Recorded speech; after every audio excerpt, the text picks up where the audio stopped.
warahmatullahi wabarakatuh. Perkenalkan, saya Nurul Kurniasih. Saya Fatimah Tusadia. Dan saya Husnu Maria. Kami di sini dari Program Studi Pendidikan Biologi Angkatan 2022.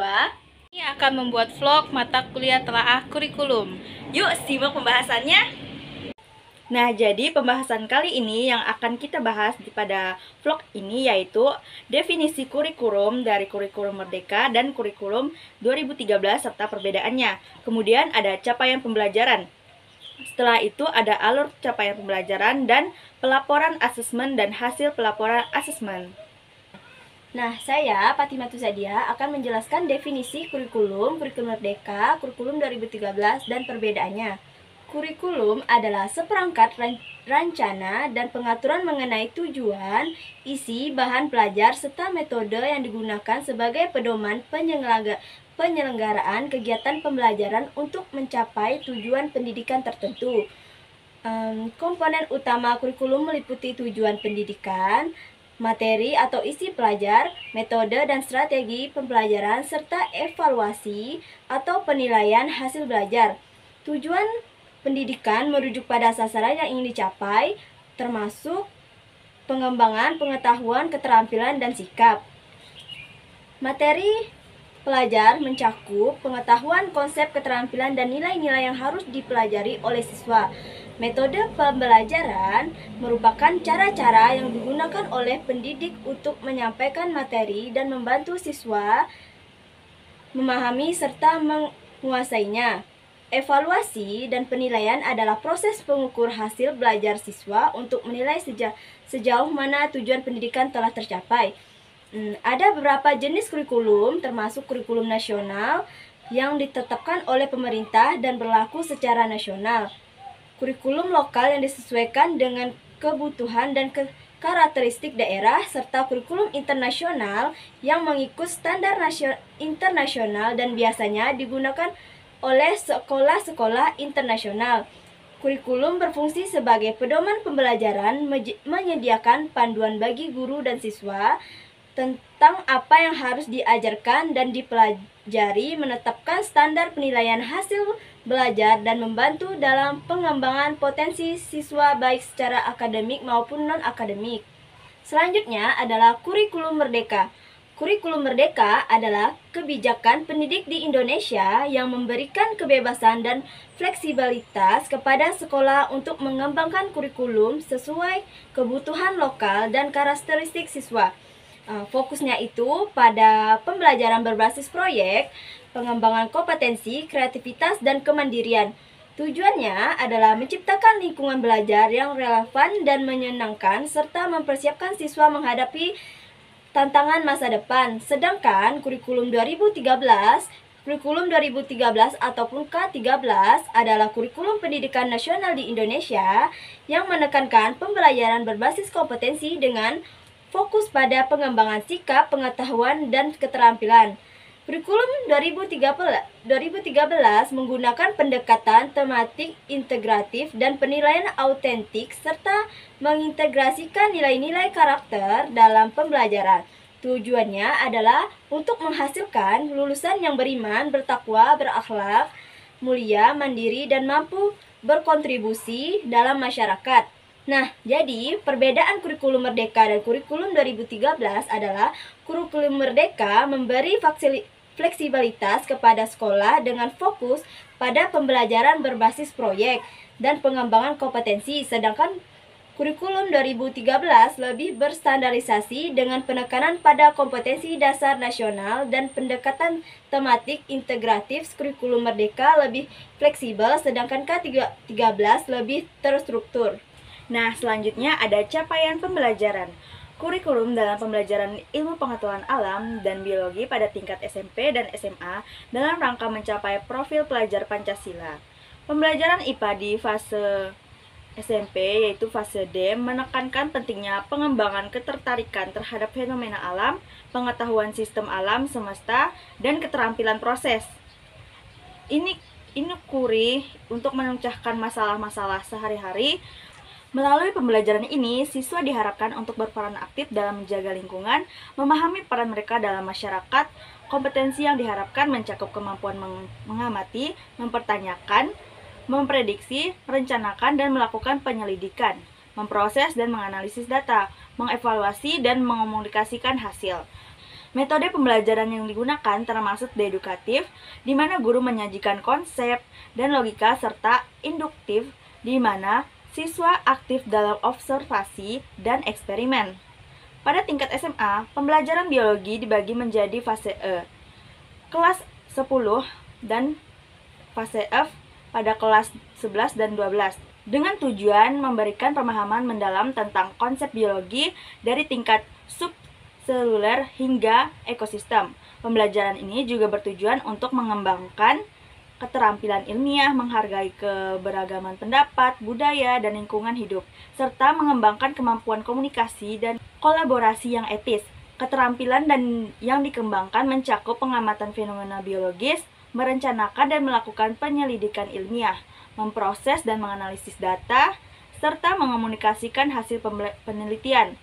Capaian pembelajaran pada fase E melibatkan isu-isu global seperti energi alternatif dan pemanasan global. Sementara fase F berfokus pada pemahaman yang lebih dalam tentang biologi, termasuk struktur sel, genetika, dan evolusi. Siswa diharapkan untuk merencanakan dan melaksanakan investigasi ilmiah serta mendiri dan mengembangkan pengetahuan yang berguna untuk pendidikan lanjutan dan karir di bidang terkait. Nah, itu tadi tentang CP. Kemudian selanjutnya akan dijelaskan oleh Husnul Maria. Baik, saya Husnul Maria akan membacakan materi ketiga, yaitu 1. Kesesuaian tujuan pembelajaran TP dengan capaian pembelajaran CP. Tujuan pembelajaran TP, yaitu TP dan CP dalam modul ajar ini menunjukkan keselarasan yang kuat. Tujuan pembelajaran seperti mendeskripsikan pembelahan sel memerlukan keterlibatan peserta didik dalam berbagai elemen CP. Mereka harus melakukan observasi langsung seperti menggunakan mikroskop untuk melihat pembelahan sel. Selain itu, mereka diajak mengajukan pertanyaan kritis dan membuat prediksi berdasarkan pengamatan mereka untuk menjawab pertanyaan dan menguji prediksi. Peserta didik merencanakan dan melakukan eksperimen relevan dan mengembangkan keterampilan metodologi penelitian yang valid. Yang kedua, yaitu kesesuaian alur tujuan pembelajaran ATP dengan tujuan pembelajaran TP. ATP mendukung pencapaian TP dengan menyediakan langkah-langkah yang jelas dan terstruktur. Misalnya, langkah pertama dalam ATP mengamati memungkinkan peserta didik untuk melihat secara langsung proses pembelahan sel yang merupakan dasar untuk memahami dan mendeskripsikan proses tersebut. Langkah selanjutnya yaitu mempertanyakan, mendorong peserta didik untuk berpikir kritis dan mengajukan pertanyaan yang relevan. Yang selanjutnya akan dijawab melalui penyelidikan dan analisis data. Langkah merencanakan penyelidikan dan mengumpulkan data, akhirnya mengomunikasikan hasil memungkinkan peserta didik untuk mengasah keterampilan komunikasi ilmiah mereka selaras dengan tujuan pembelajaran yang mencakup kemampuan mendeskripsikan dan menjelaskan proses biologis. Yang ketiga yaitu kesesuaian tujuan pembelajaran dengan konsep atau materi. TP sangat sesuai dengan konsep dan materi yang diajarkan. Untuk mendeskripsikan pembelahan sel, TP3, peserta didik harus memahami konsep dasar struktur dan fungsi sel, serta informasi tentang mitosis dan meiosis yang mencakup tahap-tahap spesifik dan peran masing-masing dalam siklus hidup sel. Pemahaman tentang bagaimana pembelahan sel berkontribusi pada proses-proses biologi seperti pertumbuhan, perbaikan jaringan, dan reproduksi yang sangat penting untuk menunjukkan relevansi dan aplikasi dari konsep ini dalam konteks nyata. Nah, selanjutnya ada materi dari pelaporan asesmen dan pengolahan hasil asesmen. Melalui pengolahan hasil asesmen dan pelaporan hasil belajar, pengolahan hasil asesmen dilakukan melalui analisis kuantitatif dan kualitatif untuk membandingkan pencapaian hasil belajar dengan kriteria tujuan pembelajaran. Asesmen sumatif digunakan dan dilakukan secara periodik dan hasilnya diolah untuk menilai capaian tujuan pembelajaran setiap peserta didik. Contohnya, dalam mata pembelajaran IPAS, asesmen mencakup kemampuan menguraikan manfaat sumber energi dan melakukan pengamatan sesuai prosedur. Data kualitatif maupun kuantitatif digunakan untuk mendeskripsikan capaian pembelajaran.